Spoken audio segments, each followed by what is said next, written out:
అందరికీ నమస్కారం.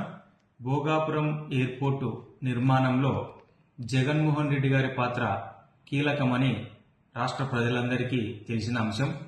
ఎయిర్పోర్టుకు సంబంధించి ల్యాండ్ ఎక్వైజన్లో కానీ, రైతులకు డబ్బులు ఇవ్వడంలో కానీ, నిర్మాణంలో ఆయన యొక్క పాత్ర ఎవరు కాదనలేంది.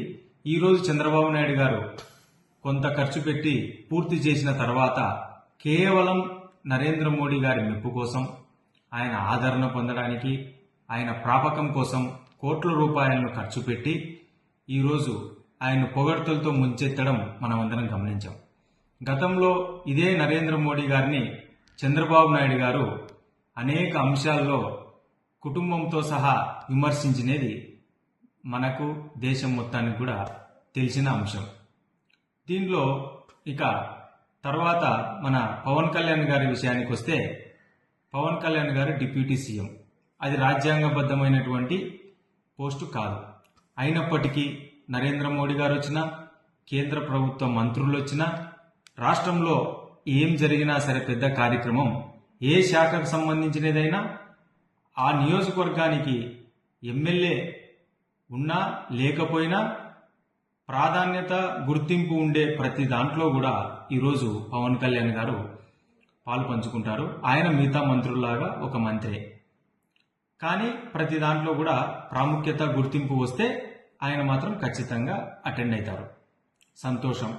అదేవిధంగా అదే పవన్ కళ్యాణ్ గారు ఏదన్నా మహిళలకు సంబంధించి కానీ, రైతులకు సంబంధించి కానీ, యువకులకు సంబంధించిన అంశం వస్తే అది నా పరిధిలో లేని అంశం, అది నా శాఖ కాదని చెప్పేసి చెప్తారు.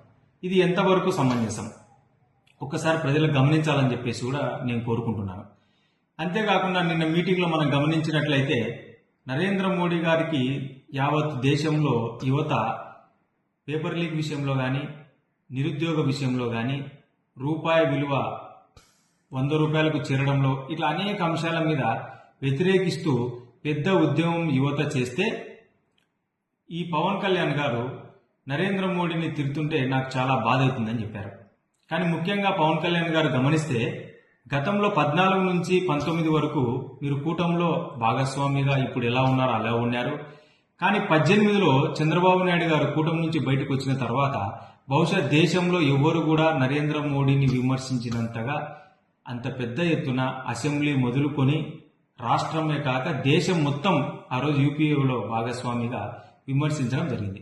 ముందుగా మీరు ఏదైనా బాధపడాలంటే, ఎవరినైనా ఏమన్నా అనాలంటే ఫస్ట్ మీ పక్కన ఉన్న చంద్రబాబు నాయుడు గారిని అనాల్సిన అవసరం ఎంతైనా ఉందని చెప్పేసి కూడా ఈ సందర్భంగా మేము తెలియజేసుకుంటున్నాం. ఇక నారా లోకేష్ గారి విషయానికి వస్తే, నారా లోకేష్ గారు కూడా కేవలం చంద్రబాబు నాయుడు గారి కొడుకైనంత మాత్రాన మాత్రమే ఏ శాఖకు సంబంధించైనా, అదేవిధంగా ఈయన అక్కడ ఏ శాఖ అయినా సరే ఈయన కీలక పాత్ర పోషిస్తారు. ప్రధానమంత్రి వచ్చినా, కేంద్ర మంత్రులు వచ్చినా కూడా ఈయననే దాంట్లో ప్రముఖంగా వ్యవహరిస్తారు.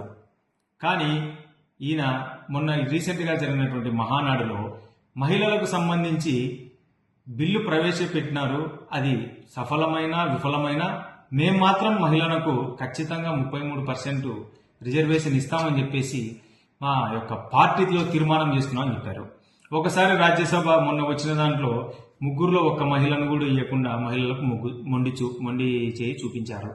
ఇప్పుడు మరలా నిన్న మీరు ఎయిర్పోర్ట్లో చూసినట్లయితే అక్కడ లోకల్గా ఎమ్మెల్యే ఒక మహిళ, ఆ మహిళకు ఎక్కడ కూడా ఇన్విటేషన్ కార్డులో కానీ, తర్వాత శిలాఫలకంలో కానీ, స్టేజ్ మీద కానీ ఎక్కడ కూడా మీరు ప్రాధాన్యత ఇవ్వలేదు. దీన్ని మీరు ఏ విధంగా సమర్థిస్తారు? కూటమిలో భాగస్వామ్యంలో ఉండి వారికి మహిళ అయినటువంటి వారికి మీరు ఏ విధమైన ప్రాధాన్యత ఇవ్వకపోవడాన్ని మేము ప్రశ్నిస్తున్నాం. దయచేసి ఈ చంద్రబాబు నాయుడు గారు, పవన్ కళ్యాణ్ గారు, లోకేష్ గారు ఈ ద్వంద్వ వైఖరిని ప్రజలందరూ గమనించాలని చెప్పేసి విజ్ఞప్తి.